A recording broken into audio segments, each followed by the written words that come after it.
হাড় কপোৱা জাৰ কিন্তু থমকি ৰোৱা নাই প্ৰশাসনৰ বুলডোজাৰ বুঢ়াচাপৰি অভয়াৰণ্যৰ উচ্ছেদ অভিযানৰ আজি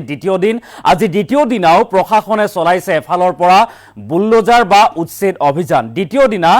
৬,২০০ বিঘা ভূমি বেদখলমুক্ত কৰাৰ লক্ষ্য এতিয়া শোণিতপুৰ জিলা প্ৰশাসনৰ আৰু অভয়াৰণ্যখনৰ বাঘেটাপু জামুকতল আৰিমাৰী চকত প্ৰশাসনে এনেদৰে এফালৰ পৰা উচ্ছেদ অভিযান চলাই গৈছে তাৰ পাছতে উচ্ছেদিতৰ মাজত লাগিছে এতিয়া হাহাকাৰ হাড় কপোৱা এই ঠাণ্ডাত এনেদৰে এতিয়া কান্দি তেখেতসকলে নিজৰ বয়বস্তু সামৰিবলগীয়া হৈছে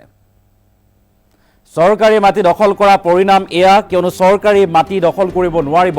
এই কথা বাৰম্বাৰ কৈ অহাৰ পিছতো তেখেতসকলে চৰকাৰী বনভূমি দখল কৰি বসবাস কৰি আহিছিল আৰু বুঢ়াচাপৰিত আজিৰ দিনটোত চলিছে দ্বিতীয় দিনাৰ উচ্ছেদ অভিযান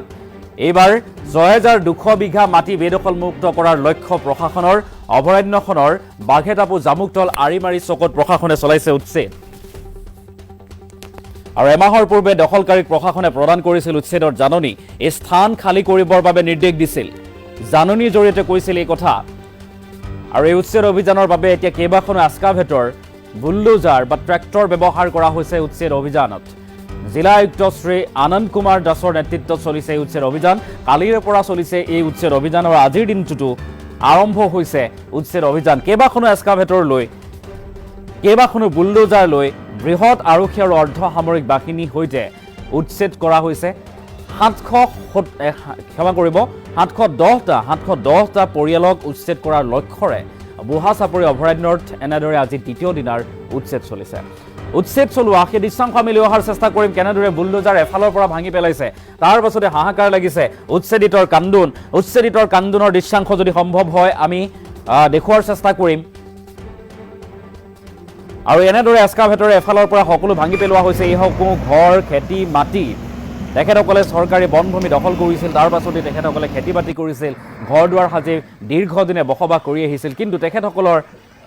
এই হাড় কপোৱা জাৰতেই ২০২৬ বৰ্ষৰ আৰম্ভণিতে তেখেতসকলৰ ঘৰ ভাঙি দিয়া হৈছে থমকি ৰোৱা নাই বুলডোজাৰ এফালৰ পৰা ভাঙি পেলোৱা হৈছে সকলো ঘৰ দুৱাৰ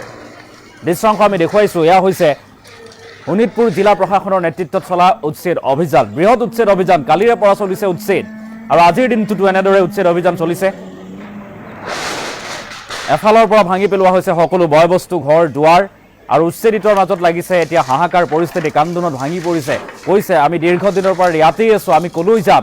আমি ভাৰতীয় নাগৰিক আমি অসমীয়া হয় আমি অসমৰে নাগৰিক আমি অসমতে আছোঁ জন্মৰে পৰা ইয়াতেই আছোঁ আমি এতিয়া কলৈ যাম এনেদৰে উচ্ছেদিতৰ মাজত লাগিছে হোৱা দোৱা পৰিস্থিতি হাহাকাৰ পৰিস্থিতি কান্দোনত ভাগি পৰা পৰিলক্ষিত হৈছে এইসকল লোক কিয়নো হাজাৰ হাজাৰ বিঘা ভূমি তেখেতসকলে বেদখল কৰি আছিল ঘৰ দুৱাৰ কৰি আহিছিল কিন্তু এইসমূহ এতিয়া বেদখলমুক্ত কৰা হৈছে চৰকাৰী ভূমি বেদখলমুক্ত কৰিছে প্ৰশাসনে আৰু তাৰ পাছতেই এনেদৰে এতিয়া তেজপুৰৰ বা শোণিতপুৰ জিলা প্ৰশাসনৰ নেতৃত্বত বুঢ়াচাপৰি অভয়াৰণ্যত চলিছে উচ্ছেদ অভিযান এফালৰ পৰা খেতি মাটি হওক ঘৰ দুৱাৰ সকলো ভাঙি পেলাই চূৰ্ণ বিচূৰ্ণ কৰি পেলাইছে